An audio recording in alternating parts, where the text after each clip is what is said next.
amazing. So what is going on? What's going on? Oh, still got these things on.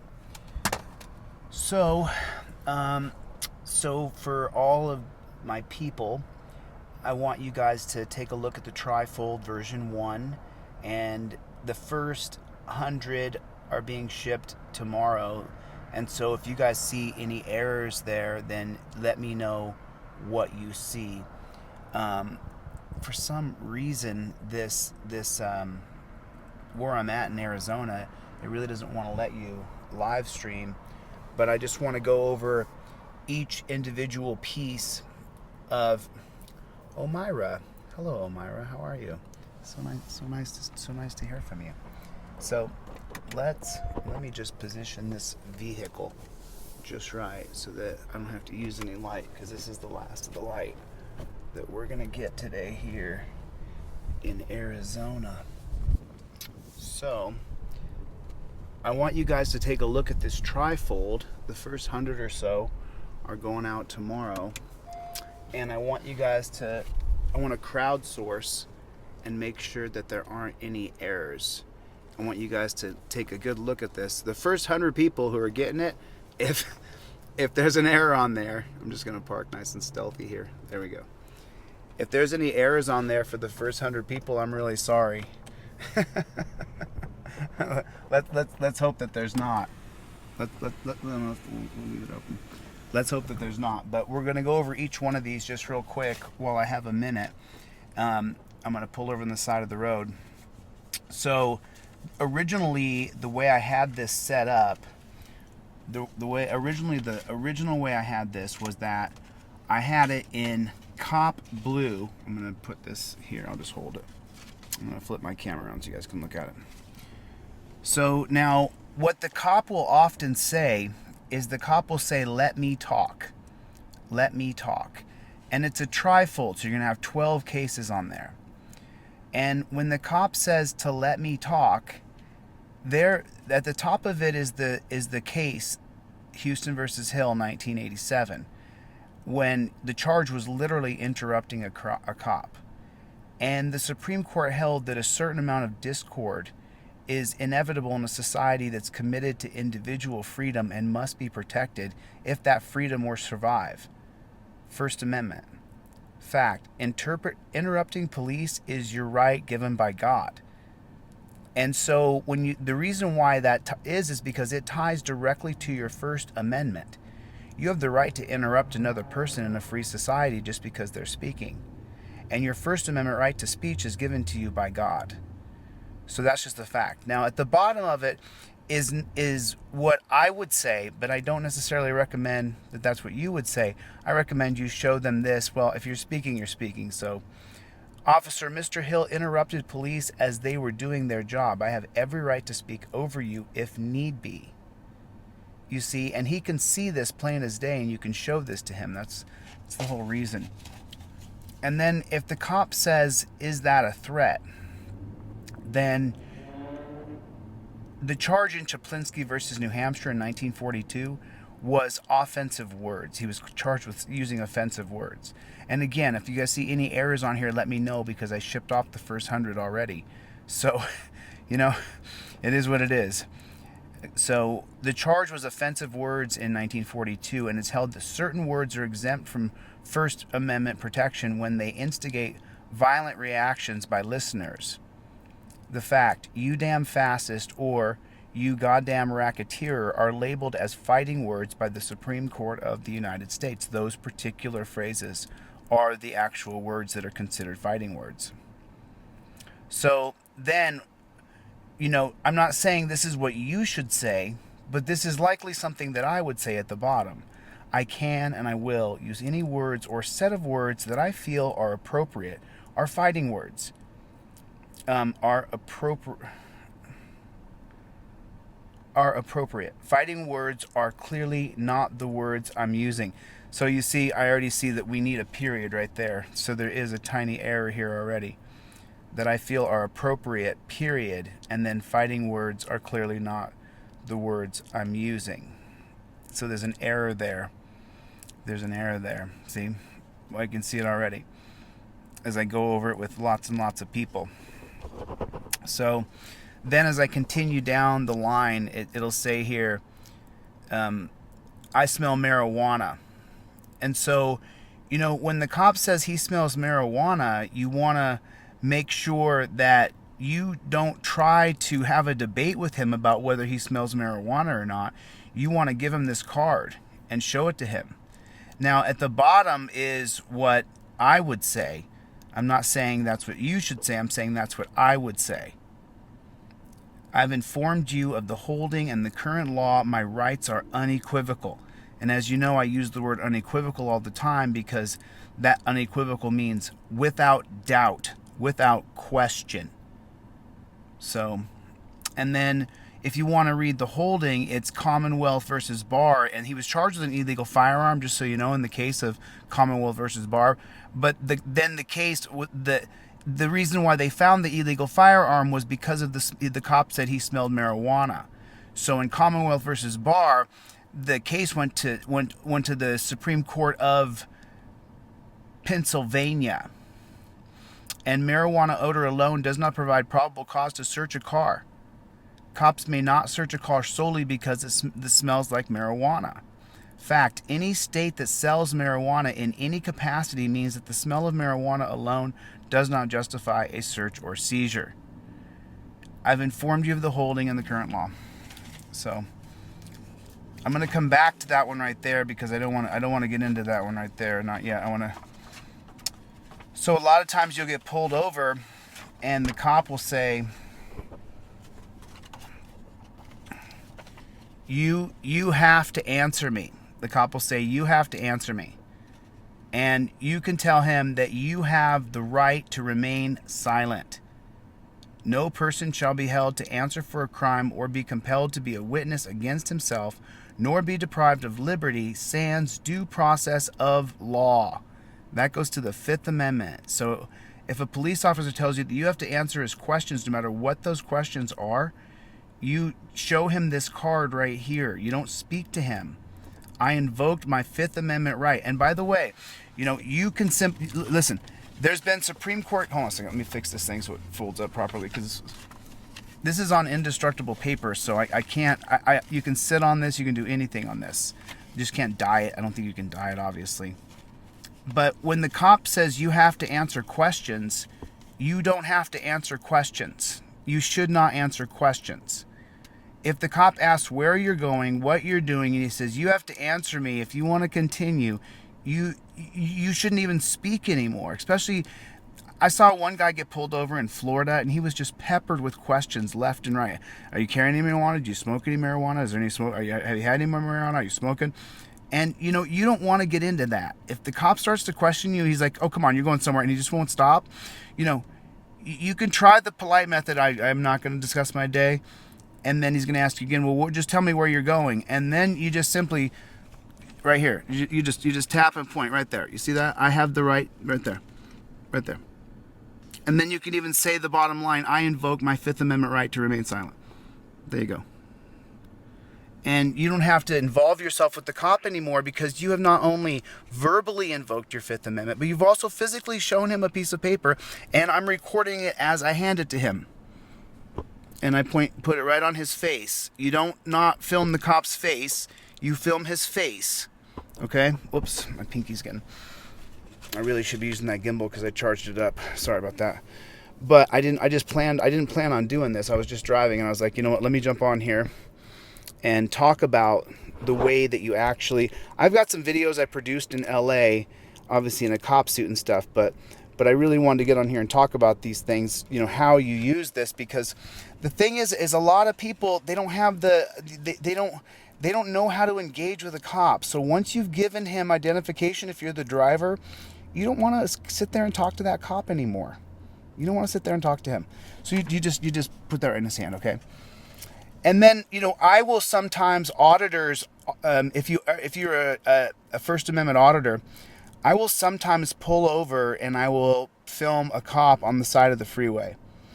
If I think that cop is doing something or it looks fishy to me, I pull right over and I start filming that cop. I don't give a damn where it is. And so this is for, I guess, you know what? This is for for regular folks too. If your son or daughter is pulled over on the highway and the cop has your son or daughter pulled over on that freeway, pull over, go ahead, pull right over. Because fortunately, in the history of the Supreme Court, they really got this one right. Tech Lines versus Danforth, oh my Lord. If you read the case and you read the actual holding, the right of a citizen to travel on the public highway equates to life, liberty, and the pursuit of happiness. The Supreme Court justices, when they wrote this holding for the right to travel is also the right to stop on the way for a legitimate or necessary purpose. This is called an incident to travel. They tied your right to be able to stop anywhere you wanted on a public freeway to the very foundation of our country. That you have the right to pull over wherever you want. My hand's getting shaky on this hand, so let me switch hands here. So you have really. And so the thing is I don't want you to have to articulate this to the police officer. You shouldn't have to articulate this to him. But if you must articulate and speak, I would more likely recommend that you just show him this. If your son or your daughter or your husband or your wife is pulled over on the freeway and you see that happen, you pull over on that freeway and you pull over and you film that cop. You film that cop. And what I would say to the cop that I don't recommend you do, I recommend you give him this pamphlet right here and show him that you have the right to pull over on the freeway. Don't speak, just show him this. There's a Supreme Court holding right there. And they tie it directly to your life, liberty, and happiness. I'm never going to leave someone I love pulled over on the freeway without filming them. Danforth ties my right to travel directly to our founding principles. I'll stop or pull over as needed, officer. Respectfully. So... And then this is the big one, right? Where they're like, you don't have the right to film me. You don't have the right to film me. And this is from our favorite auditor, Philip Turner. He actually got this holding in Turner versus Driver, 2017. Illegal detention held. Officers lack probable cause to detain Mr. Turner. First Amendment principles. I'm sorry. Oh. Let me get this creased right here. This is the only one I have. It's brand new. So, First Amendment principles, controlling authority, and precedent demonstrate the right to record police does exist. My God-given right are validated in Turner, years of case precedent clearly establishing the right of citizens to record police in their official duties. End of discussion. Nothing more to talk. Cop says, don't film me. You don't even have to speak. You take it as he's giving you a ticket, because that's what they're going to do. You show him this and film his face. Here you go. I have the right to film. It's right here. I smell marijuana. You flip to that page. You show him that one. And then if you're the passenger in the car, then the cop's going to say, let me see your ID. Give me your ID. And so that's going to go from Arizona versus Johnson. When a lawful roadside stop begins, a vehicle pulled over for a traffic violation, passengers can be patted down if prudent. If a prudent man believes you're armed and dangerous. So there's an error there. It has to be there, but I'll get it there. And so the fact, passengers do not have to show their ID.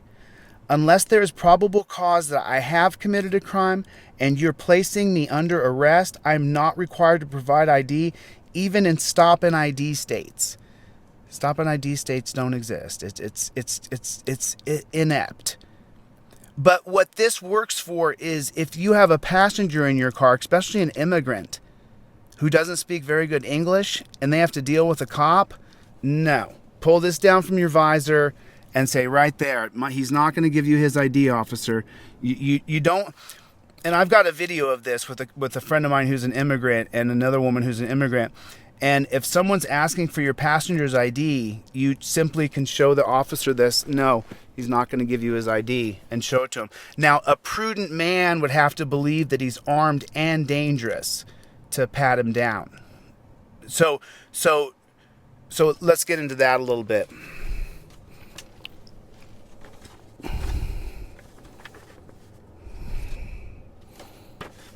here's pat. Now here's pat you down, of course, and pat you down is going to be Terry versus Ohio.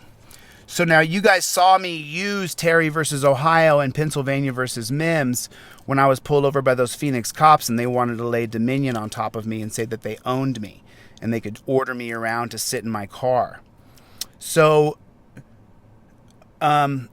Stephanie. So you guys are supposed to hit the like button. If you guys would please hit the like button, everybody. Reach over, hit the like button, hit the number 1 button. Let me know where you guys are from. I'm sorry. I have limited time. I have a 6:45 phone call with somebody, so I have to jump off before 6:45. I got a phone call with someone at 6:45.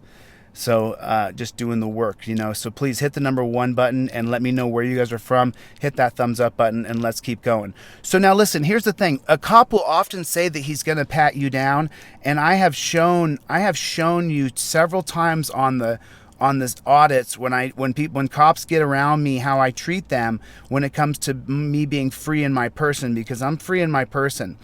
And what this little pamphlet right here does is it gives you a weapon. When they say they're going to pat you down, you can say Missouri in the house, Tulsa, SoCal, what's up, Playboy? New Zealand, my best friend's from New Zealand. I love New Zealand. San Diego, Orlando, Santiago, Orlando.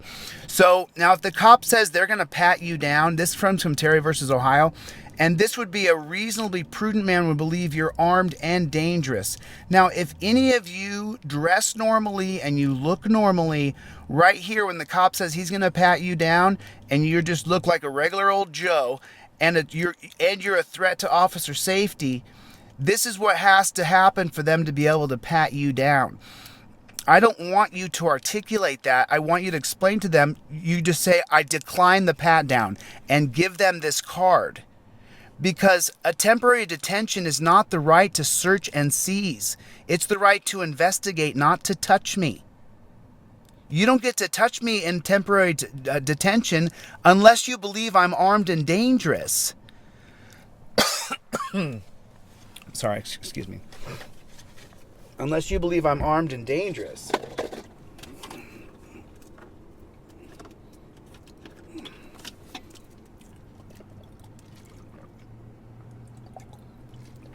Forgive me, I'm sorry. So, you see how this card works for you? I do not answer questions. I do not consent to searches and seizures. I'm not discussing my day or plans, and reserve all rights. I'm not involving myself with you. You see, I'm not involving myself with you in a physical capacity. I don't want you touching me, dude. Don't touch me. Right? What I clearly do, and you guys have seen me do it in my audits, I will straight pull my shirt up and show them that I do not have any weapons, that I'm not armed. Okay? And so, but this gives you see where it says held and you see where it says fact? You can use those two together for your advantage. And you don't have to say these things. You can ask them, officer, did you read what the Supreme Court held? You believe I'm armed and dangerous and a threat to your safety for you to put your hands on me? A temporary detention is not the right to search and seize. It's the right to investigate. That's what Terry gives you, not the right to be grabbing me. So, if you can't articulate that well and they say they want to pat you down, I don't want anybody touching me, dude. I don't want you touching me. Do you get it? Keep your hands off me. I don't like it. So now, if they're going to say, open your glove box, let me, drive or put, what they also say? Put your window down. This is the same thing. So this was from 2002 in a case called United States versus Bradley. And this is the Supreme Court held that there can be no effective search and consent when cops assert that it's their independent right to engage in a search. A closed container or compartment means a container whose contents are not exposed to view. That includes your backpack zipped up. That includes everything. I do not consent to any searches. Closed compartments are constitutionally protected. And just so you guys know the backstory of Bradley here, the backstory is that Bradley actually gave consent, just so you know. Bradley actually gave consent, and then the cop pried open his glove box. But this is where it gets very specific when you read the Bradley case. It says that any compartment that you can't see in is a closed compartment, a private compartment that you have to get a warrant for. You cannot open my glove box. You can't look in my glove box. You're not allowed. That's not how the game works, officer. And you don't want to have to articulate that to him. So if they ever say look in your glove box or look in your trunk, you simply show them this. My compartments are closed. You don't get a right to look in them. This is directly in line with the plain view doctrine. They don't see anything. They don't get to touch anything. It's that simple. You see, but you don't need to articulate this. You simply show them this. If they say, hey, I'm going to look in your trunk, or hey, I'm going to look in your glove box, officer, excuse me, and you just show them this, and you just say, here, right here, I want to look in the trunk of your car. I want to look in your glove box. Can you open up your console for me? Let me just look in your console. You just say, no, officer, here, right there, because you don't want to speak. I don't want you to speak. I don't want you to get tongue-tied. Listen to me. It has taken years for me to grow the cojones I have after being abused by cops for years. I'm really, honestly, constitutionally based, right? And it's still, my hands still shake when I talk to those guys. You can get tongue-tied really easily and say the wrong case. You could say the wrong thing when you're quoting Bradley, and you lose all validity. This has it written down for you. You just show it to them just like that. You're not going to look in my glove box. You're not going to look in the trunk of my car. The answer is no. I do not consent to searches and seizures. Closed compartments are constitutionally protected. United States versus Bradley, 2002. Not doing it. Sorry, Mr. Officer. I'm not doing it. I got 8 minutes till I got to jump off this. So now some of you guys might get a little bit mouthy, and the cop's going to tell you to watch your mouth. Now, if just so you know, a lot of you, if you've lost your mind and you're now using vulgarity towards a cop, like I did that time after George Floyd got killed, I was really upset and I was just mad at all cops, right? If they say watch your mouth, that's California versus Cohen. I'm sorry, Cohen versus California. Oh man, that's a typo. It's supposed to be 1971 right there. Sorry about that. See there? So it's incorrect data right there. Damn it. I already know what the case year is.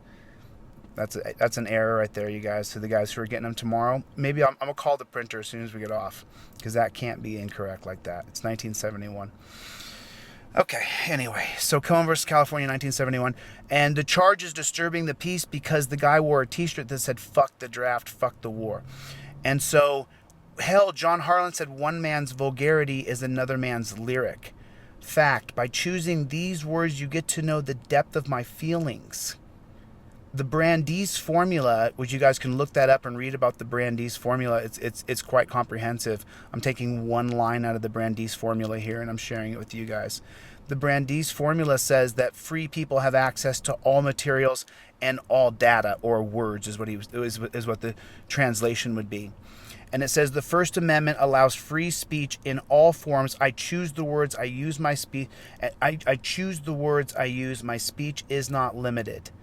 And this is what I would say, that I don't. If he's telling you to watch your mouth, you've lost your composure. So at that point, if he tells you to watch your mouth, he's going to arrest you. I don't want you to remember it's 1971 like I know off the top of my head.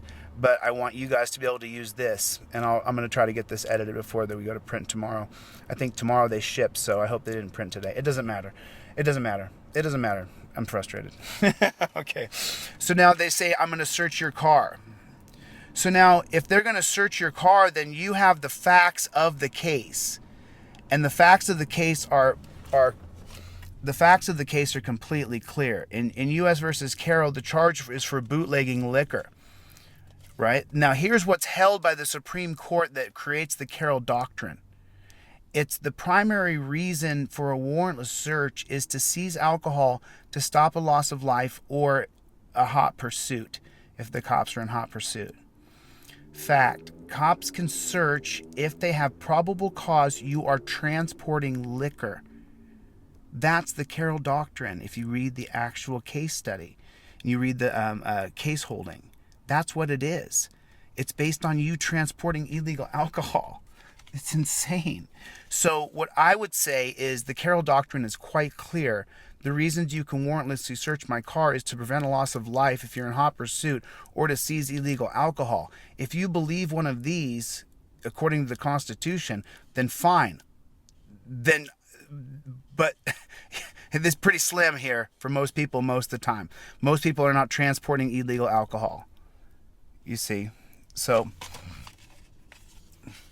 now I got 4 minutes and I got to go. So now in the name of God, if for some reason you do allow them to search your car, or you see a friend and they have allowed the police to search their car, that's where this card's going to come in handy, especially if you're in a, you could picture yourself pretty clearly. If you're with a group of people and someone has allowed the police to search their car, you can tell that person immediately revoke consent and you can show the cop. Now, the trick to this is you must say, I revoke consent to the search and preserve all my rights. In doing so, I do not consent to any searches and seizures. You have to revoke the consent, and that's going to come from United States versus Williams in 2018, and that year is correct. Because the subject of a consensual search has control over the search parameters, he can restrict or terminate the search entirely. So to revoke consent to clear a search, you must make a clear, unambiguous position stated. I revoke consent. So that you have to know that. Make sure that if you see someone who has allowed a search, you walk up or you pull this out of your visor and you go, dude, don't let them search your car. And you can show them this. You can even loan this to them because the paper's indestructible. They're not going to be able to ruin it. Unless they take it and purposely take it away from you for some reason. We went over that. We went over is it marijuana. We went over no highway parking. We went over you have to answer that. No, the hell I do have to answer that. We went over watch your mouth. We went over search your car. We went over pat you down, open your glove box, give me your ID, and don't film me. So we went over all 12 of these. So now you keep it folded up, and you now what the cop is going to say is up there. I want to search your car. Open your glove box. That includes your trunk. Give me your ID if that's your passenger or you're the passenger in a car. And then, don't film me. You film their face. You film the cop's face. I'm going to pat you down. Well, you make sure you have a reason. You think I'm armed and dangerous before you start touching me? Let me self-identify that I don't have any weapons. Watch your mouth. Cohen versus California, 1971. I'm going to get this fixed. I think I can get it fixed. And the cop's going to say, let me talk. Let me talk. You have a God-given right to interrupt that cop. Okay? Is that a threat, Chaplinsky? That the fighting words are you damned fascist or racketeer. And then you can't park on the highway in case you got to pull over on the freeway. And then you have to answer my questions. This is my Fifth Amendment right not to answer any questions. I invoke my right to remain silent. I smell marijuana. Don't talk if they start saying stuff like that. Show them this card. I revoke consent. And then that's it. Boom. Boom. And it is 6:43 now. So I got a call in 2 minutes. I do got to jump, guys. I do got to jump. I said that I would jump on a call with someone at 6:45. And so that's hopefully we can keep doing some good. You guys can get the TriFold on DeleteLawZ. Thanks for letting me ramble. I've got 2 minutes and I've got to jump. Let me see if I can I answer any questions? Does anybody have any questions? 3, I got to get out of here. You guys hit the like button. Hit the number 1 button. Let me know where you're watching from. Let me know if you got the TriFold. I'm going to try to get that error fixed. It's one error. It's going to drive me crazy. 1971. There's some other errors in there, but that's a big one. That one can't go out. So I'm going to see if I can change that one thing before we print. Okay? Anyway, listen, I got to go. 6:44. I got to jump. Love you guys. Thanks for watching. Zane Kane. Love you guys, man. I'll see you soon. Zane, I'm going to hit you up. I'm in Phoenix. I got to go. Later, guys.